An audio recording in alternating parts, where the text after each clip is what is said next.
সরকারি তিতুমির কলেজকে স্বতন্ত্র বিশ্ববিদ্যালয় করা সহ ৭ দাবিতে গণ অনশন করছেন শিক্ষার্থীরা। মহাখালী গুলশান সড়কও অবরোধ করেছেন তারা। এই মুহূর্তে কলেজের সামনে আছেন আমাদের সহকর্মী মনির হোসেন। সরাসরি চলে যাব তার কাছে।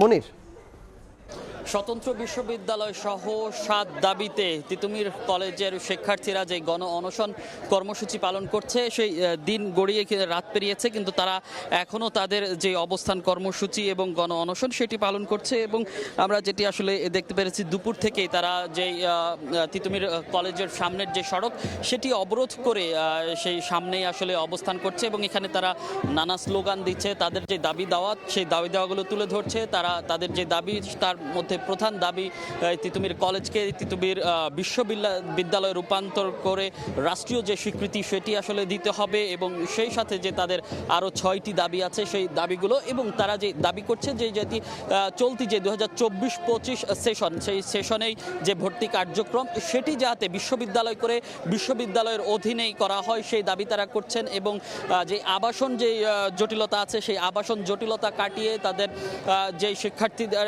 শতভাগ আবাসন করতে হবে এবং যারা আসলে এই আবাসনের বাইরে আছে সেই যারা আবাসনের বাইরে বা যতদিন আবাসন সংকট থাকবে ততদিন তাদেরকে সেই আবাসন খরচ দিতে হবে। অর্থাৎ এই এবং দুটি বিভাগ করার আসলে তারা দাবি করেছে, আইন বিভাগ এবং সাংবাদিকতা বিভাগ। এইসব দাবি নিয়ে আসলে তারা গণ অনশন এবং অবস্থান কর্মসূচি পালন করছে। আমরা আজকে সারাদিনই দেখেছি আসলে সেই সকালে অনশন শুরু করে এবং গতকালকে বিকেল থেকে আমরা দেখছি যে ৪-৫ জন শিক্ষার্থী তারা আসলে অনশন শুরু করে এবং সেটি আজকে সকালে আরও কয়েকজন যোগ দেয় এবং সবশেষ দুপুর নাগাদ যে কলেজের শিক্ষার্থীরা আছে তারা আসলে যোগ দিয়েছে এবং তারা আমাদেরকে যেটি জানাচ্ছিলেন যে তাদের এই দাবি দেওয়া যতক্ষণ পূরণ হবে না ততক্ষণ তারা আসলে এই গণ অনশন শেষ করবে না। আমরা জানতেছিলাম এবং তারা বলছে যে এই গণ অনশন কখন শেষ হবে সেটি আসলে সিদ্ধান্ত নেবে সরকারের যে মহল, সেই সরকারের মহল থেকে। অর্থাৎ তারা যখনই তাদের যে